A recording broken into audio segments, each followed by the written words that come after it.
So you're making content and want to start doing brand deals, but don't know how much you should be charging. Hi, my name is Daniel and I have 5+ years working professionally in the creator economy space and over 13+ years in digital content production across YouTube, Twitch, and other social media platforms. Brand deals are the bread and butter of any content creator's ability to make significant sums of money. But it does come with a lot of questions around how much you should be charging for your time and your content.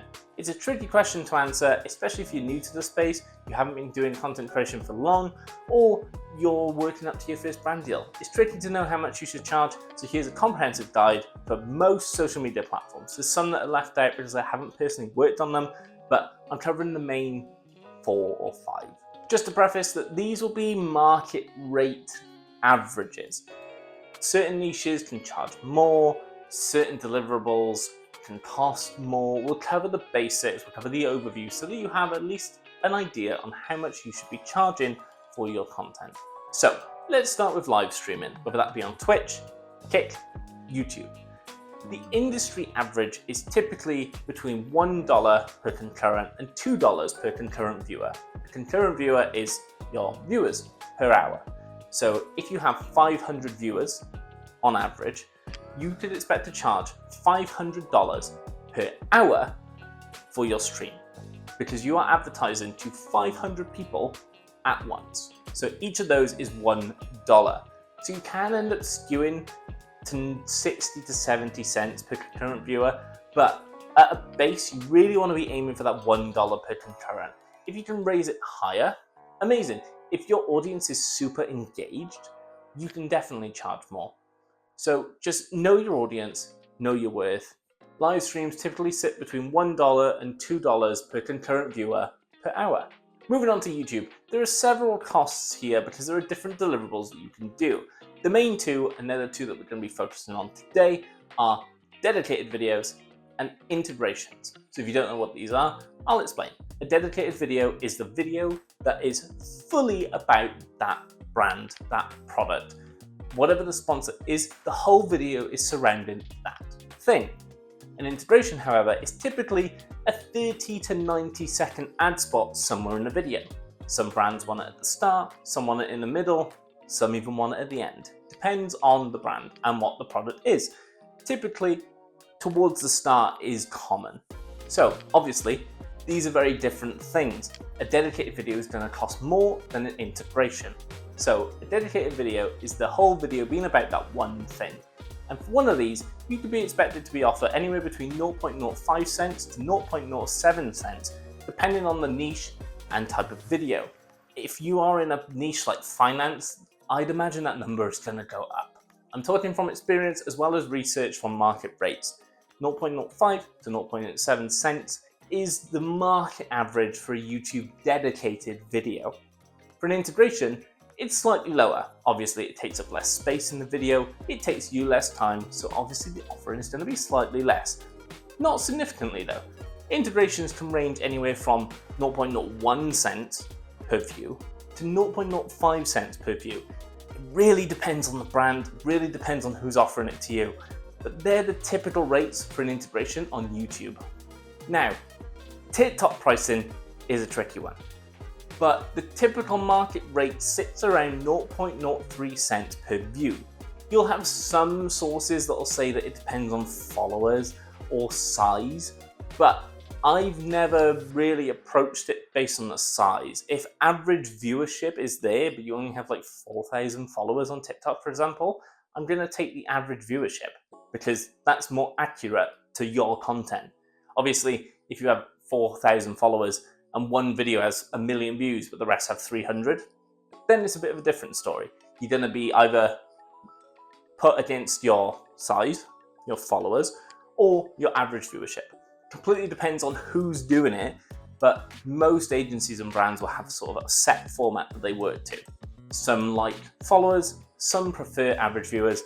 I personally prefer average viewership. It's more accurate, more accurately reflects your content. TikTok also has a feature called Spark Ads. If you've never heard of this before, it's a quick overview of what it is.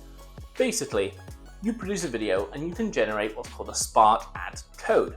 you give this to a brand and they are able to boost your video, your ad that you've done, directly from your page.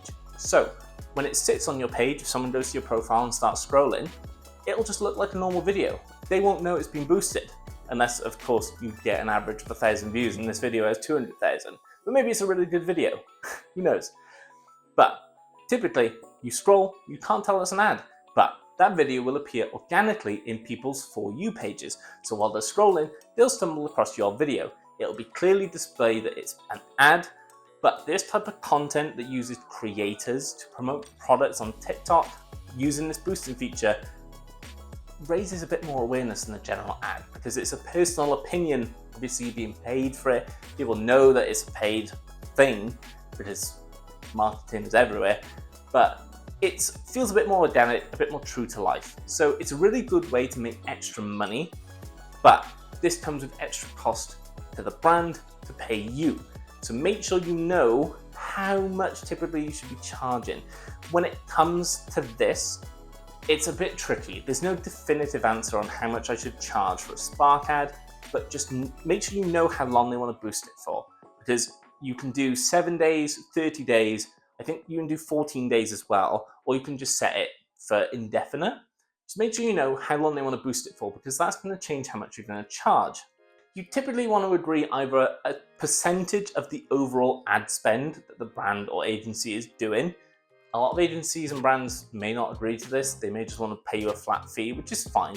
If that's the case, depending on the length of how long they want to sponsor you for, aim for 25 to 50% of your original fee on top. If they want longer periods of boosting, charge more.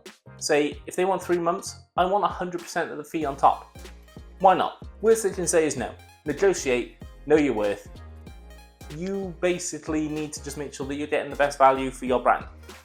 When it's boosted widely, you are then associated with that brand for as long as that boost happens. So if you're comfortable with that, just make sure you're getting good value. So Instagram is one I've never personally worked with. I've never paid for an actual direct sponsored post. I've had it as an extra deliverable, but I've never just gone out and asked for that specific thing. So I've done a bit of research and I found that Shopify did an article updating 2024's average cost for an Instagram post. So forgive me, I'm going to be looking down just to make sure I get the numbers right, but this is the overview of how much you could look to charge for a brand deal on Instagram. So for a feed post, they break it down into where you are with followers. I personally, again, don't like this, but Instagram's really hard because you can't really tell like how many impressions a post get because you need the back-end data. So I get why these platforms like Instagram do it this way. Well, not Instagram themselves, but brands use followers to sort of do it. They'll have a formula to work it out. So nano influencers are anyone between 500 and 10,000 followers, and you can aim to charge between $10 and $100 per post. Now remember, this is Shopify's article, not my own. I'm not 100% sure, so I would recommend doing a bit more research if you're uncertain, but these are just baselines. A micro-influencer is 10,000 to 50,000 followers, and you can expect to charge 100 to 500 per post. Mid-tier influencers, they are between 50 and 100,000, and you can typically charge 500 to 5,000 per post. Macro influencers are anywhere between 100,000 and 500,000 followers, and this is anywhere from 5,000 to 10,000 per post. And anything above that, you can charge 10,000 plus, whatever you think your worth is at that point. If you're at that point, you know, you're earning more than most people for 4 posts a month, you know? So I don't know what to tell you. Anything above 10 grand, just scale it up. Scale it up. If you have 4 million followers, I don't know, you could probably charge 50 grand, maybe. I'm not 100% sure on the Instagram pricing, but that's for feed posts anyway. For Instagram Reels, I would arguably go back to the TikTok pricing because this is a lot easier to identify. 0.03 cents per view. That's what I would go with. That's how I would price it. Spotify price it differently. They say anywhere between $100 to $7,000, depending on where you are in that list. I would use, personally, I would recommend that you use the 0.03 figure. You can vary it, you can go a bit higher, 0.03, 0.05, whatever you're comfortable with offering. obviously offer more, but you might get rejected. So just be prepared to negotiate. But I wouldn't do the 100 to 7,000. I would go with the average viewership and then 0.03 cents per view. Then for stories, they're apparently the lowest cost, and I get it because they don't last the 24 hours. So typically $50 to 1,250. I don't know what scale this is. They don't give like a scale, but I would assume if you have a couple million followers, you'd probably charge a lot just for a story, which is wild. It lasts you're paying for 24 hours of exposure. Crazy, but you can do it. So sorry I don't have more definitive pricing when it comes to Instagram, but I can confidently say Instagram Reels, I would stick to the 0.03 cents per view. So the last platform I'm going to be covering off is X, formerly known as Twitter. They've broken this, again, I haven't done a lot of direct only X advertising, so I'm using research again. But the basic breakdown is this, and refer back to the Instagram tiers because they've sort of done a similar thing. So for a nano influencer, you can expect to be paid around $500 to $1,000 per post. A micro influencer is anywhere from $1,000 to $6,000 per post. A mid-tier is anywhere from $6,000 to $15,000 per post. A macro is anywhere from $15,000 to $30,000 per post. And a celebrity is anywhere from $30,000 per post plus, which is a crazy number to think about. I'm not sure how accurate this is in terms of like the whole industry standard, but from research, these numbers typically align across the board. It's really hard. You can also do the amount of followers that you have and then work it out. So it's typically like 30-40% of your total followers you can charge. So if you have 1,000 followers, for example, you do 300 and then, sort of that's your sort of baseline. You can work that out that way, and that's a decent way to do it. It's not as, easy and efficient as the other platforms, but there are ways to do it.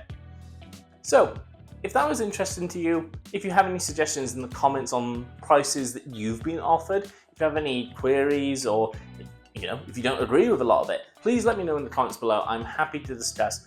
I just hope that this is informative and it's educated you on how much you should be charging, how much you should be paid for creator posts. So just let me know in the comments. Leave a like, subscribe, and I'll see you in the next video. Bye.